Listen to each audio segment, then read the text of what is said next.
Les taux d'intérêt bancaires continuent d'augmenter. Est-ce qu'il faut investir? Est-ce qu'il faut repousser sa demande de crédit?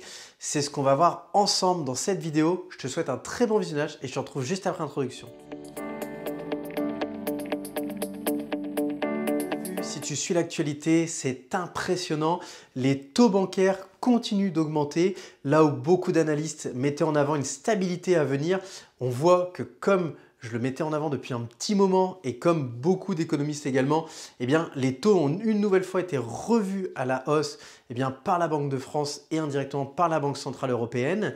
Et on en vient vraiment à se poser deux questions. La première, jusqu'où ça va monter? Et la deuxième, si j'ai un projet d'investissement ou un projet entrepreneurial et que je dois faire un crédit, est-ce que je dois repousser tout simplement ma demande?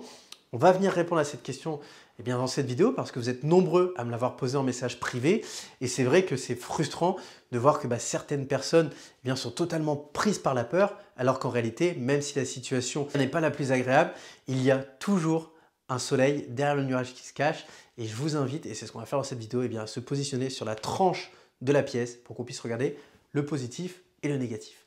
Alors historiquement, si on repart en arrière, des taux entre 4 et 5%, c'est quelque chose qu'on a déjà connu, c'est quelque chose qui n'a pas empêché nos prédécesseurs et même pour les plus âgés d'entre nous d'investir. Donc à partir de là, c'est déjà une bonne chose de se dire que beaucoup de personnes se sont enrichies pendant cette période-là.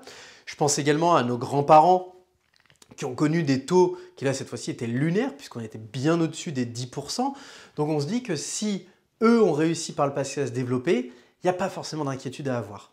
Maintenant, là où il y a aussi un rappel qui est très important à faire, c'est qu'il faut savoir une chose, c'est que la France fait partie des pays européens, mais également du monde, avec les taux d'intérêt les plus bas et avec la capacité de levier financier le plus fort. C'est-à-dire que la France, même si drastiquement elle nous a habitués à des taux beaucoup plus petits et des demandes d'apport beaucoup plus légères et que cette remontée, comme je disais, est drastique, on est dans une situation où on est sur quelque chose de très cohérent et à côté de certains de nos voisins, mettre seulement 10% d'apport quand les autres mettent 30% et avoir des taux à 4 quand les autres ont des taux à 6, 7, 8. Maintenant, ça c'est pour le côté historique et rassurant. Maintenant, ce qu'il faut, c'est rentrer dans les faits, c'est regarder 2023, 2024, peut-être 2025, même si on n'a pas de boule de cristal.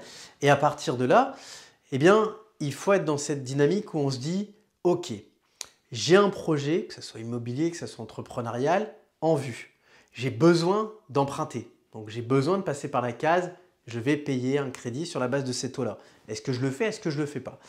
Moi, si je reste pragmatique, je vais mettre en avant 3 points et je t'invite à te poser sur ces points-là. Le premier point, c'est qu'on a des taux d'intérêt qui sont situés entre 4 et 5%, mais pour autant, on a une inflation qui est située entre 6 et 15% selon les angles dans lesquels on se positionne et selon les produits sur lesquels on se focalise. Donc forcément, ça veut dire que même en empruntant à 4%, je m'enrichis beaucoup plus que ces fameux 4%. Ça, c'est le premier point. Le deuxième point, c'est qu'aujourd'hui, on a une chance en France, c'est que, à part quelques exceptions avec certains crédits, mais ça c'est mis en avant par les banques, on a un pays qui est sur la base de taux fixes. Ça veut dire que j'emprunte aujourd'hui à 4,50, demain, dans 10 ans, mon crédit est toujours à 4,50 si je n'y ai pas touché. Et on y viendra juste après. Deuxième point, on est sur des taux qui sont appliqués non pas sur le capital emprunté, mais sur le capital restendu. C'est-à-dire que j'emprunte 100 000 euros. La première année, sur une base à 4,5, je vais donner 4 500 euros d'intérêt. L'année suivante, je dis une bêtise, il me reste 97 000 euros à rembourser. Je vais rembourser je vais payer en intérêt du moins 4,5 de 97 000. Et là, c'est ça qui est intéressant avec le crédit, c'est que plus on avance dans le temps, plus finalement la douleur de l'intérêt devient faible et la part d'enrichissement grâce au remboursement du capital prend le dessus. Et le troisième point, c'est celui que je sous-entendais juste avant, c'est que on n'est pas obligé de rester avec les mêmes conditions de crédit pendant 10 ans, voire même pendant toute la durée du prêt s'il dure plus longtemps. Il faut savoir une chose, c'est que si dans quelques années on revient à des taux comme on a connu, ou ne serait-ce que des taux à 2 ou 3, on a le droit, c'est légal, c'est noté noir sur blanc dans les conditions générales des banques, d'aller les voir pour renégocier son crédit.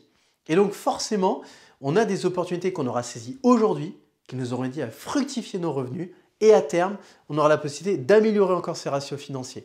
Et c'est pour ça qu'aujourd'hui, à titre personnel, je continue de développer les activités entrepreneuriales, je continue d'investir dans l'immobilier, parce que je reste convaincu que finalement, c'est pas l'argent ou c'est pas le taux qui va créer l'enrichissement, c'est le temps qui va passer. Et quand on a fait les choses correctement, il n'y a aucune raison qu'on se retrouve piégé. Et c'est pour ça que si tu as la volonté profonde d'investir, que ce soit professionnellement, au travers de l'entrepreneuriat ou dans l'immobilier, eh bien, fais-le. Parce que si tu sais que ça va marcher, suis ton idée et tu vas voir la probabilité que tu échoues est vraiment très faible.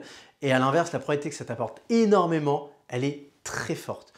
Voilà, bah écoute, cette vidéo elle touche à sa fin. J'espère qu'elle t'a plu. Comme d'habitude, laisse un like, partage-la un maximum autour de toi.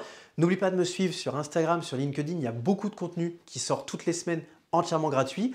De même, si tu as besoin d'aller d'un petit peu plus loin dans cet échange, que ce soit avec des conseils en investissement ou que ce soit même avec un accompagnement sur mesure dans la durée, je suis là pour écouter et pour répondre à tes attentes. Et puis en attendant, comme d'habitude, jusqu'à la prochaine vidéo, je te souhaite une très bonne journée et très bons investissements. Ciao!